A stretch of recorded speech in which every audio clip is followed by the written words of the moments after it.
دعا زہرا کی عمر 15 اور 16 سال کے درمیان، میڈیکل رپورٹ عدالت میں جمع۔ لاپتہ افراد کیس میں پیش رفت نہ ہونے پر وزیر اعظم کو طلب کر سکتے ہیں اسلام آباد ہائی کورٹ۔ اور جانیے گا جانوروں میں لمفی ڈیزیز کی علامات کیا ہیں۔ یہ B B C Urdu service ہے۔ آسیہ انصر سے خبریں سنیے۔ کراچی سے مبینہ طور پر اغوا ہونے والی لڑکی دعا زہرا کی میڈیکل رپورٹ جوڈیشل مجسٹریٹ کی عدالت میں جمع کروا دی گئی ہے، جس کے مطابق ان کی عمر 15 اور 16 سال کے درمیان ہے، جبکہ 15 سال سے زیادہ قریب ہے۔ مزید تفصیل ریاض سہیل سے۔ بی بی سی کے پاس موجود میڈیکل بورڈ کی اس رپورٹ میں 10 رکنی بورڈ نے اتفاق رائے سے یہ حتمی فیصلہ دیا ہے کہ دعا زہرا کی عمر 15 اور 16 سال کے درمیان ہے اور 15 سال کے قریب ہے۔ رپورٹ کے مطابق دعا زہرا کا تفصیلی جسمانی معائنہ کیا گیا اور ان کے دونوں ہاتھوں، دونوں کہنیوں، پیلوس، دانتوں وغیرہ کے ایکس رے کیے گئے تھے۔ دعا زہرا کے والد کے وکیل جبران ناصر نے میڈیکل رپورٹ پر رد عمل میں کہا کہ میڈیکل بورڈ نے دعا کے والدین کے موقف کی تصدیق کی ہے۔ جبران ناصر کے مطابق اس طرح یہ بھی ثابت ہوتا ہے کہ نادرہ کے دستاویزات درست ہیں اور دعا حقیقت میں 14 سال کی بچی ہے۔ اسلام آباد ہائی کورٹ کے چیف جسٹس اطہر من اللہ نے صحافی مدثر نارو اور دیگر لاپتہ افراد کی بازیابی کے لیے دائر درخواستوں پر سماعت کے دوران اپنے ریمارکس میں کہا ہے کہ اگر جبری گمشدگیوں کے واقعات میں فوج کا کوئی اہلکار ملوث ہے تو اس کے خلاف کورٹ مارشل کی کارروائی ہونی چاہیے۔ تفصیل سنیے شہزاد ملک سے۔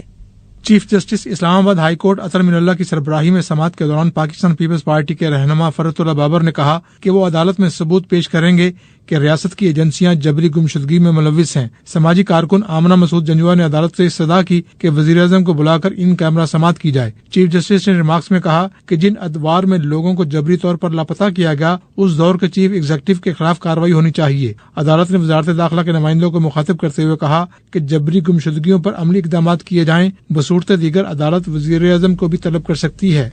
ترکی میں مہنگائی 24 سال کی بلند ترین سطح پہ پہنچ گئی ہے۔ سرکاری اعداد و شمار کے مطابق ترکی میں مہنگائی کی شرح پچھلے سال جون کے مقابلے میں اس سال 78% سے بڑھ گئی ہے، جبکہ اس سال مئی سے جون تک ایک ہی ماہ کے دوران 5% مہنگائی میں اضافہ ہوا۔ مہنگائی کے باعث ٹرانسپورٹیشن اور رہائش کے اخراجات کی مد میں سب سے زیادہ اضافہ سامنے آیا ہے۔ ادھر ڈنمارک کے دارالحکومت کوپن ہیگن کے ایک شاپنگ مال میں فائرنگ کے نتیجے میں 3 افراد ہلاک ہو گئے ہیں۔ پولیس نے حملہ آور کو گرفتار بھی کر لیا ہے۔ مزید تفصیل فرج جاوید سے۔ پولیس کے مطابق اتوار کی رات گئے ہونے والے فائرنگ کے واقعے میں 3 افراد زخمی بھی ہوئے، جن کی حالت تشویشناک ہے۔ عینی شاہدین کے مطابق حملہ آور براہ راست لوگوں پر گولیاں چلا رہا تھا۔ پولیس کا کہنا ہے کہ ایک 22 سالہ نوجوان کو اس حملے کے شبے میں گرفتار کیا گیا ہے اور ابتدائی رپورٹ کے مطابق اگرچہ مقصد واضح نہیں لیکن یہ دہشت گردی کی کارروائی ہو سکتی ہے۔ پولیس کے مطابق گرفتاری کے وقت مبینہ حملہ آور کے پاس رائفل اور دیگر آتشی مواد موجود تھا۔ پاکستان تحریک انصاف کی رہنما شیری مزاری نے پریس کانفرنس میں کہا ہے کہ سپریم کورٹ کا آفیشیل اور پرسنل فون کی ٹیپنگ کو منع کرنے سے متعلق احکامات موجود ہیں۔ عمران خان کے فون کی ٹیپنگ سے متعلق سپریم کورٹ توہین عدالت کا از خود نوٹس لے۔ آپ کو پتا ہوگا کہ 1997 میں سپریم کورٹ کا فیصلہ تھا اور کلیئرلی سپریم کورٹ نے کہا کہ یہ ہرگز نہیں ہو سکتا، نہ آفیشیل کانورسیشنز کا فون ٹیپنگ نہ پرائیویٹ کانورسیشنز کی۔ کیوں یہ انلیگل حرکتیں ہو رہی ہیں فون ٹیپنگ کی؟ اور جہاں تک عمران خان کے فون کا تعلق ہے، جو ان کے گھر پہ سیکیور لائن تھی اس کو ٹیپ کیا گیا۔ اب سپریم کورٹ کو سو موٹو ایکشن لینا چاہیے۔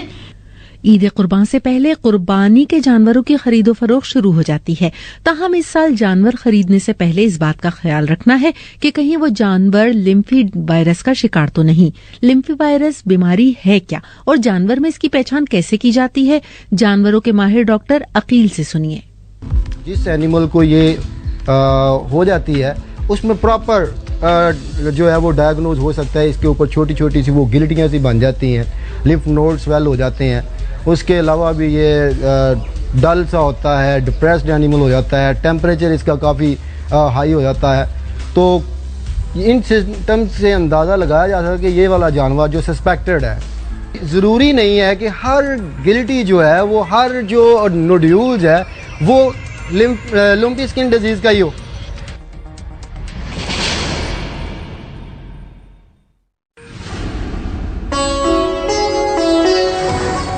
BBC گلوبل نیوز بیٹ آپ ہر شب 8 بجے سے صبح 1 بجے تک ہر گھنٹے کے بعد ہمارے پارٹنر FM ریڈیو چینلز پر سن سکتے ہیں. 2.5 منٹ پر مبنی گلوبل نیوز بیٹ میں انٹرٹینمنٹ، سائنس، ٹیکنالوجی اور اسپورٹس کے علاوہ ملکی اور بین الاقوامی خبریں شامل ہیں. گلوبل نیوز بیٹ بالخصوص نوجوانوں کے لیے ترتیب دیا گیا ہے. یہ خبریں آپ BBC اردو سروس سے سن رہے ہیں. یوکرینی فوج نے ملک کے اہم مشرقی شہر لسچانسک کے روسی افواج کے قبضے میں چلے جانے کی تصدیق کر دی ہے. تفصیل سنیے سارا عتیق سے. یوکرین کی فوجی جنرل اسٹاف نے اپنے بیان میں کہا ہے کہ لسچانسک میں شدید جنگ کے بعد یوکرین کی افواج اپنی پوزیشن چھوڑنے پر مجبور ہوئی، جبکہ روسی وزیر دفاع نے کہا ہے کہ اس اہم شہر پر قبضے کے بعد لوہانسک کا پورا علاقہ اب روس کے قبضے میں ہے اور یوکرین کی افواج اس علاقے سے باہر چلی گئی ہیں. اس سے قبل دونوں جانب شہر پر قبضے کے دعوے سامنے آ رہے تھے. وزیر اعلیٰ پنجاب حمزہ شہباز کا کہنا ہے کہ 4 سال کا حساب تو عوام عمران خان سے لے گی، تاہم گزشتہ 3 ماہ سے انہیں پنجاب میں آئین و قانون کے بحران درپیش رہے. کبھی ایسا نہیں ہوا کہ پنجاب اسمبلی ہو اور کابینہ نہ بن سکی ہو.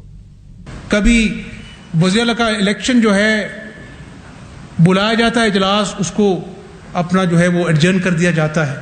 ڈپٹی اسپیکر پر جان لیوا حملہ ہوتا ہے، وزیر اعلیٰ کا انتخاب ہوتا ہے، اس کے بعد حلف کے لیے کبھی وہ صدر صاحب جو ہیں وہ سمری مسترد کر رہے ہیں، کبھی صدر صاحب وہ سمری ڈیلے کر رہے ہیں. کبھی سنا آپ نے کہ پنجاب میں 2 مہینے کابینہ نہ بنی ہو؟ اٹلی میں ایک گلیشیئر گرنے سے بننے والے برفانی تودے میں دب کر کم از کم 6 افراد ہلاک ہو گئے ہیں. ایمرجنسی حکام کے مطابق اس حادثے میں 9 افراد زخمی بھی ہیں، جن میں سے 2 شدید زخمی ہیں. ریسکیو ٹیمیں رات بھر ہیلی کاپٹرز اور ڈرونز کا استعمال کرتے ہوئے 19 لاپتہ افراد کی تلاش میں مصروف رہیں. اس واقعے کی ویڈیوز میں علاقے کے سب سے اونچے پہاڑ مارمولڈا کی ڈھلانوں سے برف کا ایک بڑا تودا نیچے گرتے ہوئے دیکھا جا سکتا ہے. اور اب شامل کرتے ہیں کھیلوں کی خبریں.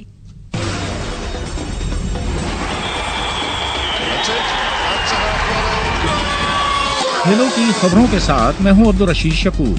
انگلینڈ اور بھارت کے درمیان ایجبسٹن میں 5ویں ٹیسٹ میچ کا چوتھا دن ہے اور بھارت نے اپنی دوسری اننگز 125 رنز 3 کھلاڑی آؤٹ پر شروع کی. چتیشور پجارا 66 رنز بنا کر آؤٹ ہو گئے. رشبھ پنت نے بھی اپنی 20 سینچری مکمل کی. بھارت کی مجموعی برتری 300 رن سے اوپر ہو چکی ہے. ویسٹ انڈیز نے بنگلہ دیش کے خلاف دوسرا T20 انٹرنیشنل 35 رن سے جیت لیا. ویسٹ انڈیز نے پہلے بیٹنگ کرتے ہوئے 5 وکٹوں پر 193 رنز بنائے. رومن پاول نے صرف 28 گیندوں پر 61 رنز ناٹ آؤٹ کی جہرانہ اننگز کھیلی، جس میں 2 چوکے اور 6 چھکے شامل تھے. جواب میں بنگلہ دیشی ٹیم شکیب الحسن کے 68 رنز ناٹ آؤٹ کے باوجود 6 وکٹوں پر 158 رنز بنا پائی. آسٹریلوی فاسٹ بالر مچل اسٹارک نے اس سال بھی بگ بیش نہ کھیلنے کی تصدیق کر دی ہے. حالانکہ اس سال متعدد آسٹریلوی کھلاڑی بگ بیش میں حصہ لیں گے. مچل اسٹارک آخری مرتبہ 2015 میں بگ بیش کھیلے تھے. دفاعی چیمپئن نوویک جوکووچ ومبلڈن کے کوارٹر فائنل میں پہنچ گئے. پری کوارٹر فائنل میں انہوں نے ہالینڈ کے ٹیم وان رائتھوون کو 6-2، 4-6، 6-1 اور 6-2 سے شکست دی. کوارٹر فائنل میں جوکووچ کا مقابلہ اٹلی کے یانک سائنر سے ہوگا، جنہوں نے اسپین کے کارلوس الکارز کے خلاف کامیابی حاصل کی. ومبلڈن کی انتظامیہ نے نک کریوس اور اسٹیفانو سیسیپاس پر نامناسب رویہ اختیار کرنے پر جرمانہ عائد کیا ہے. سیسیپاس پر $10,000 جبکہ کریوس پر $4,000 جرمانہ عائد کیا گیا ہے.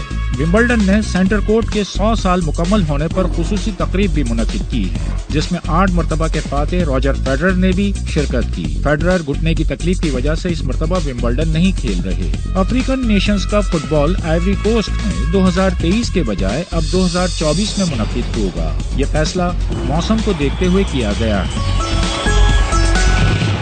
اور اب شامل کرتے ہیں موسم کا حال. محکمہ موسمیات کے مطابق آج سندھ، بلوچستان، کشمیر، اسلام آباد، شمال مشرقی پنجاب اور بالائی خیبر پختونخوا میں تیز ہواؤں اور گرج چمک کے ساتھ بارش کا امکان ہے، جبکہ کئی مقامات پر موسم گرم، مرطوب اور جزوی ابرآلود رہے گا. منگل کے روز بھی ملک کے بیشتر اضلاع میں موسم کی ایسی ہی صورتحال برقرار رہنے کی پیشگوئی کی گئی ہے. گزشتہ روز زیادہ سے زیادہ درجہ حرارت نوکنڈی، دالبندین میں 47، چلاس میں 46 اور سبی میں 45 ڈگری سینٹی گریڈ ریکارڈ کیا گیا. یہ خبریں آپ BBC اردو سروس سے سن رہے تھے. مزید خبروں اور اپڈیٹس کے لیے وزٹ کیجیے ہماری ویب سائٹ. پتہ ہے bbcurdu.com.